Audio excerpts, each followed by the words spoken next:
When most of my peers think of the Apple II, memories of trekking to Oregon and avoiding awful 19th century diseases leap to mind. As for me, well, I spent plenty of time on the trail, but I have a big appreciation for the deeper cuts, including this gem from 1987, Scholastic's Escape from ANTcatraz.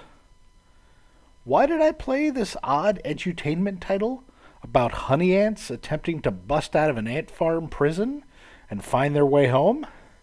Ants alive, friends! Join me once again as we explore the age-old question.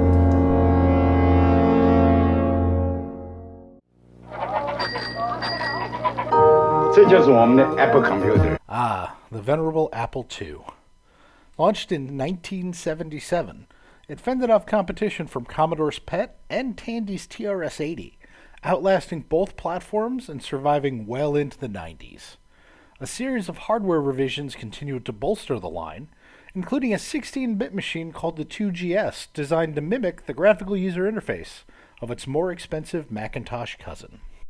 The older Apple IIe revision was the model I was most familiar with, and it was the first computer I ever used. Apple's biggest market for their micro was education, and the elementary schools I attended were textbook examples of this. Ha ha. From kindergarten at Mohanshik through 5th grade at Crampon, not a week went by without time at a computer lab, packed wall to wall with 2Es. Computers were offered as an after-school activity, and their games were the order of the day. During computer classes, however, we were limited to educational titles, if not forced to learn keyboarding. By the way, Yorktown Central Schools had us do that 3 times in 12 years, including the mandatory New York State required typing lessons in high school. If you ever wonder why I type so quickly, this is probably why. But we're not here to talk about touch typing, oh no. We're here to talk about adventuring ants. It was a non-keyboarding day in computer class at Crampon Elementary School. I'm pretty sure this was 5th grade, and I can't remember what season it was. The computer lab had no window, a harbinger of jobs to come. Let's say it was 1991. 1991? Yes, crazy bedhead version of myself, you know how old we are. The Apple II was still in service, running over a decade's worth of educational and productivity software. Among the piles of disks for AppleWorks, Reader Rabbit, Number Munchers, and yes, the calm as chalk Oregon Trail, was an interesting product called Microzine. Before becoming known as the Harry Potter people, book publishing giant Scholastic dabbled in software. Microzine was their monthly subscription-based disc magazine featuring edutainment titles and letters to and from their editorial staff. Issue 23 featured Escape from ANTcatraz, written by Lori Hopping. Dubbed a twist-a-plot story, the game is a wonderful piece of interactive fiction that does 2 things well.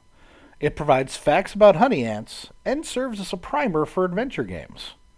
After my playthrough, I looked into honey ants, and the game gets most of the details right. Right up to the whole milking a caterpillar for honeydew bit. We'll note that the estimate of the number of ant species has grown quite a bit since the game was published. And while the honey ants could have made their home in the meadow, they'd more likely have enjoyed the desert. Minor nitpicks both. At the very least, they got adult Tom curious about ants. If young Tom had gotten more than a few minutes to play the game, he'd probably have been curious as well. For some reason, the school only had 1 copy, and I recall the lab teacher having to run around and swap the disk between our computers each time a load was necessary. That's just about every other screen in this game. Someone go back in time and give Crampon lab teacher Miss Vizino a raise. She deserved it. The game has all the hallmarks of a true adventure game as well. The first part mostly focuses on remembering key words, testing the reading comprehension of kids. The second part offers more choices, requiring the player to remember information given in skippable dialogue during the first part. Were I not thorough, I'd not have known that the army ants lived in the woods, waiting to kick our honey abdomens. These skills can be translated to deeper interactive fiction and point-and-click adventure games. genres I came to enjoy greatly as I got older. I may have Escape from ANTcatraz to thank for setting me on that path. Why did I play it? My school district invested heavily in Apple II hardware and briefly subscribed to Scholastic Microzine. Thanks, Yorktown Central Schools, and extra thanks to Lori Hopping. She's still active in educational writing, by the way. Check out her website at hoppingfun.com and at hoppingfun on Twitter. Thanks for watching this installment of Why Did I Play That? Escape from ANTcatraz is actually the inspiration for this series.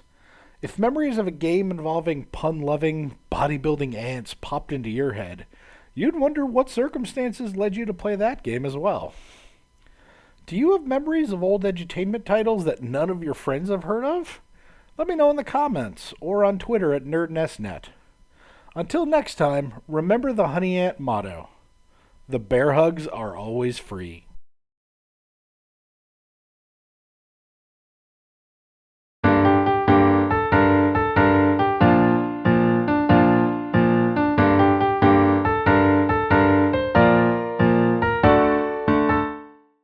Do I identify with the replete ants? Ants alive, I certainly do.